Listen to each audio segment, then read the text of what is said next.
Di tubuh astralnya dia nih, ada cahaya terang banget kayak lilin. Kemudian ada tangan anak kecil. Karena ditunjukin sama Casca kalau bocah yang dia peluk, yang dia kejar adalah si Moonlight Boy. この番組はご覧のスポンサーの提供でお送りします。 Oh, karena saya Nesan, sedang Nesan Speak. Dari Sabtu baru saatnya kita lanjutkan dongengin Berserknya. Kita lanjutkan pertempuran panas. Guts dan semuanya disergap tiba-tiba sama tentakel-tentakel Dewa Laut di Pulau Dewa Laut. Mungkin kalian juga sudah lihat dari thumbnail dan judul, ada satu karakter yang sangat ikonik tiba-tiba muncul kembali di part kali ini, di chapter 315 sampai 317. Mari langsung kita bahas aja, kita ulik aja. Sepanas apa pertempuran di Pulau Dewa Laut ini? Langsung kita mulai. Silakan like, share, subscribe. Kalau ini kayak masan kali ini, jangan lupa di follow Instagram Nesan Speak. Mari kita mulai ceritanya.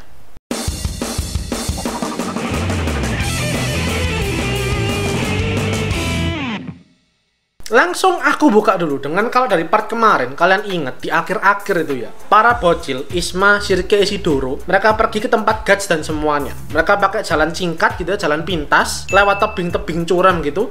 Di situ dari kejauhan mereka ngelihat ada kapal naik tebing, kapal manjat tebing, dan kapal itu sudah muncul di belakang Guts dan semuanya. Ada kapal bisa bergerak di daratan tuh kan aneh gitu ya. Ini Serpico, Roderick, abangnya Varnisi semua pada kaget. Kapal segede gini ada di atas tanah. Dan tentu ini kapal yang tidak asing buat mereka karena ini adalah kapalnya si Bonebeard. Yap, Bonebeard kembali lagi menuntaskan dendamnya dia yang belum terbayarkan kemarin. Dia bilang sama halnya kayak hiu, kayak piranha, mencium bau darah, dia tuh langsung terpanggil. Dia akan mengejar darah itu. Dan dia sampai di sini, di pulau ini, di mana semua penduduknya di sini itu sudah dimakan Dewa Laut. Mereka tidak berubah jadi tentakelnya, enggak. Mereka itu dimakan dan menjadi satu dengan tentakelnya. Dia bilang, sekarang aku akan benar-benar membalaskan dendamku. Aku akan bunuh kalian semua. Ini malam bulan purnama, sedang puncak-puncaknya. Jadi makhluk-makhluk tentakelnya ini akan semakin ganas, semakin menggila. Bahkan dari kapalnya si Bonebeard ini, dari bagian-bagian kapalnya tuh muncul tentakel juga. Dan ini benar-benar partinya Guts dicegat abis-abisan sama monster tentakel yang mana wujud-wujudnya tuh ada yang kayak Katsuya si Tsunade, kayak apa ya, kayak siput. Kalau aku baca tuh namanya she hare. Aku coba cari terjemahannya itu kelinci laut atau keong laut, terserah lah ya. Kalian mungkin yang ngerti ini spesies apa tolong dibantu, bisa tolong jelaskan ke yang lain she hare ini apa. Tapi intinya ini bener-bener semua monster-monster ini siap untuk melahap Guts. Di situ Guts sadar bahwa dia benar-benar terkepung. Ini ada orang-orang yang harus dia lindungi. Kalau dia pakai kekuatan manusia biasa, dia pasti kalah. Tanpa dia sadari, mantranya Shirke yang mengekang Beast of Darkness-nya dia itu mulai patah. Perlahan-lahan kegelapannya dia mengambil alih tubuhnya dia, pikirannya dia. Dan di situ dia benar-benar sudah siap masuk ke mode berserker. Varnese melihat hal itu di depan matanya dia coba mencegah hal itu. Shirke dari kejauhan, dia bisa ngerasain gitu kan. Ini Guts sedang mengamuk sekarang. Dia khawatir, oke lah kalau mau menggila silakan, tapi seenggaknya tunggu aku sampai sana. Tapi tentu itu semua terlambat karena seketika helm anjingnya si Guts langsung keluar gitu ya, menutupi kepalanya dia, dan sudah Guts masuk kembali ke mode berserker. Guts sekali lagi menggila habis-habisan dia dengan ganas. Ini monster semua gede-gede dicabik-cabik sama dia, ditebas. Dia lompat dari satu ke yang lain, dia lompat ke kapal si Bonebeard, dihancurin kapalnya segala macam. Ini Bonebeard dan anak buahnya kaget karena harusnya mereka yang di atas angin gitu kan, harusnya mereka yang menang, harusnya mereka bisa melahap semua manusia ini. Tapi kenapa mereka justru kewalahan ngelawan satu pendekar pedang dengan armor hitam ini? Di situ Guts bener-bener menggila ganas habis-habisan, dan itu semua dilihat dari kejauhan sama para bocil. Jadi para bocil-bocil ini itu sudah agak jauh gitulah ya. Mereka sudah mau nyampe ke desa, ke pemukiman warga. Dari atas tebing mereka lihat tuh itu benar-benar monster gede-gede semua. Si Isma kagum melihat hal itu karena lagi-lagi dia nggak pernah keluar pulau, dia nggak pernah berpetualang. Dia cuma mendengar semua yang namanya monster, makhluk aneh segala macam tuh cuma lewat dongeng dan ceritanya Isidoro tadi berapa menit lalu. Nah ini sekarang depan matanya dia beneran ada monster gede-gede banget. Jadi di satu sisi dia takut, di sisi lain dia khawatir dengan desa, di sisi lain dia juga takjub. Tadi aku bilang dia khawatir gitu, yang mana agak aneh gitu kan. Ditanyain sama Isidoro, kamu kenapa khawatir? Kamu tuh kan diasingkan, kamu kan dikucil, kamu dibuang loh sama penduduk desa. Kok kamu medulin mereka? Tapi si Isma bilang, iya emang sih, emang aku nggak suka sama mereka, aku benci mereka. Cuman bukan berarti aku pengen mereka mati juga. Nah begitu Isma bilang kayak gitu, tiba-tiba dari bawah tuh, dari bawah daratan ada yang naik ke atas. Ada 2 penduduk dengan kulit yang udah aneh nih ya. Mereka menemui para bocil ini dan mereka tahu, oh itu ada si Isma. Isma si gadis putri duyung. Isma melihat mereka, dia langsung menghampiri mereka dong. Dia langsung turun mencoba menyelamatkan mereka. Nah tapi 2 penduduknya ini begitu mau diampirin sama si Isma, tiba-tiba langsung berubah jadi tentakel. Ini si Isma kalau nggak ditolong Isidoro dengan belati salamandernya dan si Sirke dengan kekuatan magisnya yang nge-backup dari belakang, pasti udah ngokat. Di situ si Isma diselamatkan nih sama Isidoro sama Sirke, dan Sirke bilang ke Isma, kamu jangan mendekati para penduduk lagi karena aku merasakan nih di pulau ini itu sudah nggak ada manusia lagi, sudah nggak ada energi kehidupan. Manusia satu-satunya ya kita dan god semuanya yang di bawah sana. Penduduk asli itu udah nggak ada. Si Isma bersedih sebenarnya mendengarkan hal itu gitu ya, karena tadi dia udah bilang emang dia benci dengan para penduduk pulau itu, mereka semua jahat ke dia. Iya, tapi bukan berarti mereka semua nggak ada juga, mereka semua mati juga, ya nggak pengen gitu juga si Isma. Dan si Sirke bilang, kamu tuh beruntung Isma, karena sebenarnya kamu berpotensi juga nih diserang, dimakan, mati kamu bisa. Tapi kalau kalian inget di part sebelumnya aku bilang di depan rumahnya si Isma, depan pintunya dia itu ada pajangan, ada dekorasi yang mana itu dibuat oleh ibunya si Isma. Nah itu menurut Sirke punya kekuatan magis. Jadi bener-bener ada jampi-jampinya yang mengusir kekuatan jahat, mengusir energi jahat. Isma beruntung karena ada itu depan rumahnya dia. Percaya nggak percaya, tapi itulah yang melindungi dia sebenarnya. Sirke bilang seperti itu.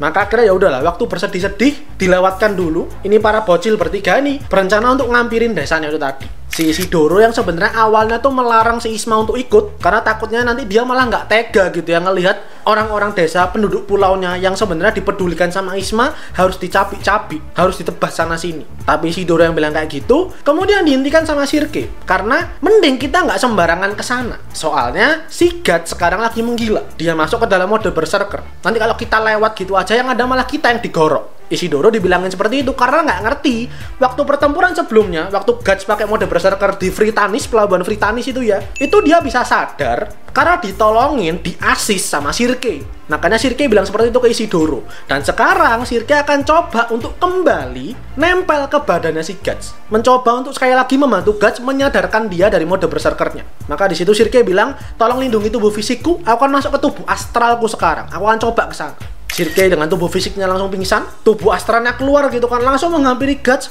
mau nempel nih ceritanya, mau menggapai si Guts. Tapi begitu kena tubuhnya si Guts, begitu kena armornya, Sirke langsung kepental. Sirke kayak langsung tertolak gitu aja. Dia langsung kembali masuk ke tubuh fisiknya dan dia merasakan ini makin parah, ini makin bahaya karena Guts kali ini makin ganas. Mode berserkernya makin gak karuan. Dan bener aja, maksudnya kalau sebelum-sebelumnya kita lihat Guts itu menggila tapi masih dalam mode kesatria gitu, masih kesatria pedang gitu lah. Lah ini tuh bener-bener udah kayak monster, udah kayak binatang buas gitu, udah saking liarnya dia. Nah di tengah semua kekacauan ini, partinya Guts ini kemudian dikagetkan karena si Casca tiba-tiba tuh kayak terpanggil sesuatu, dia noleh, dia lari, dia tuh kayak ngejar sesuatu gitu loh, entah apa.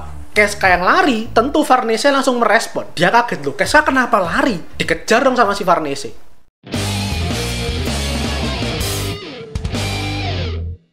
Serpico semuanya mau ngejar, ketahan oleh mayat monsternya. Ini Farnese lari sekencang mungkin, coba mengejar si Casca, menghentikan dia. Dan itu disaksikan sama Guts. Dengan agak samar-samar gitu ya, dari armornya dia, dari helmnya dia itu, dia ngeliat nih ada Farnese sama Casca lagi lari. Farnese terus mengejar Casca, dia sendiri bertahan dengan belati silvernya dia gitu ya. Mau diserang monster dia bertahan sendiri. Sampai akhirnya si Casca sendiri itu lari, kemudian ngampirin depan matanya dia. Itu kayak ada satu anak kecil. Farnese yang di belakangnya Casca itu ngeliat ini kok ada anak kecil, penduduk lokal kah atau gimana, masih ada yang selamat nih. Nah si Casca meluk mencoba melindungi si bocilnya ini. Dari samping Casca sama si bocilnya ini, tiba-tiba monster siputnya tuh muncul gede banget dan itu mau menyerang mereka. Tapi dalam seketika Guts langsung masuk. Guts langsung menyelamatkan mereka, ditebas ini monster gede banget. Di situ Farnese mikir, ini Guts kok bereaksi atas Casca ya? Apa jangan-jangan dia sadar nih? Jangan-jangan dia memang masih bisa mengendalikan dirinya dan dia mau menolong si Casca. Begitu Farnese mau maju, tapi dihentikan sama Sirke dan para bocil lainnya sama Isma sama Isidoro yang sudah sampai di bawah. Sirke bilang kamu jangan maju karena Guts sekarang itu masih dalam mode berserker. Dia masih belum sadar. Serpico, Roderick semuanya ikut mengejar gitu kan, ikut ke tempatnya itu. Di situ si Guts melihat ada semua orang ini dengan samar-samar dari helmnya dia tuh ya. Dia merasa semuanya tuh harus dihancurkan. Dia udah nggak ngerti siapa yang harus dilindungi, siapa yang harus dibunuh. Di mata Guts semuanya sama, semuanya udah target. Beast of Darkness-nya dia bener-bener mau menguasai dia sepenuhnya. Sampai tiba-tiba si Guts itu tersadarkan gitu, ada cahaya terang banget di tubuh astralnya dia nih. Ada cahaya terang banget kayak lilin. Kemudian ada tangan anak kecil menghampiri dia, megang dia dan bilang, sadarlah. Mereka semua itu rekan-rekan kamu. Mereka semua orang yang harus kamu lindungi.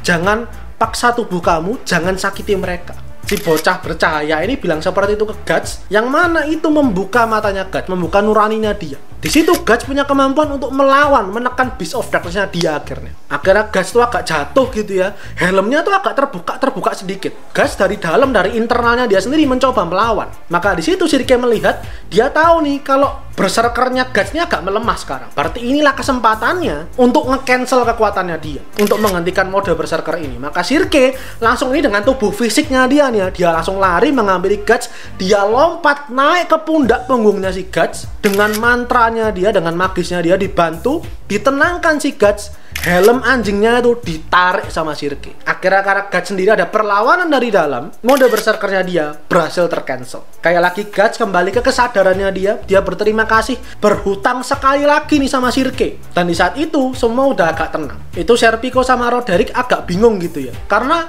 monster dan kapal yang tadi gede kayak gitu, itu kan gede banget gitu ya, tiba-tiba hilang. Segede itu kok hilangnya cepet kayak gimana coba? Mereka agak bingung sebenarnya, nggak usah kita, mereka pun bingung. Tapi itu yang terjadi, semuanya hilang, semua aman untuk seketika. Maka sekarang fokus dan pertanyaan bergeser ke si Casca. Ngapain ini cewek lari? Siapa bocah yang dipeluk sama dia? Mereka semua bertanya-tanya sampai akhirnya mereka melihat, karena ditunjukin sama Casca kalau bocah yang dia peluk, yang dia kejar adalah si Moonlight Boy.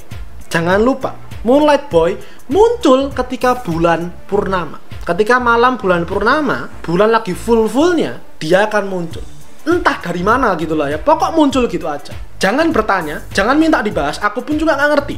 Semua karakter di sana juga nggak ngerti. Ini Isidoro, Farnese, Sirke pada kaget. Ini kan maksudnya bocah yang waktu itu, bocah yang di pinggir pantai, kok sekarang ada di sini?